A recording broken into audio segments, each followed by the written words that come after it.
नमस्कार मंडळी, तुमचं स्वागत आहे माझ्या यूट्यूब चॅनेलवरती।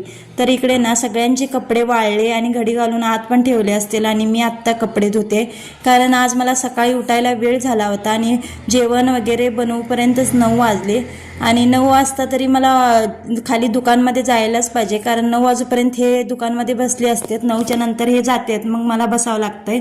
मग इकडे भांडी पण दुपारची होते, भांडी घासले आणि 4 वाजले की माझ्या मुलींना चहा लागतो। इकडे चहा बनवून घेतला, शेवाळ्या बांधून ठेवल्या, चहा टोस्ट खाल्ला आणि इकडे बघा माझं एक काम हलकं करतात, स्वतःच हात पाय तोंड धुवून येतात आणि त्यांना दोघींचं आवरलं, वेणी घातली आणि त्यांना खाली पाठवलं। लगेच माझं पण मस्त असं आवरून घेतले, त्यानंतर केळाचा ज्यूस पिला आणि मला पण खाली जायचं होतं। इकडे सासूबाई फुलं कळ्या तोडून ठेवतात, कारण कोणतर तोडून येते म्हणून। आणि इकडे रात्रीच्या जेवणात भाजी भाकरी आणि भात काकडी अशी होती। चला तर मग भेटूया उद्या, बाय।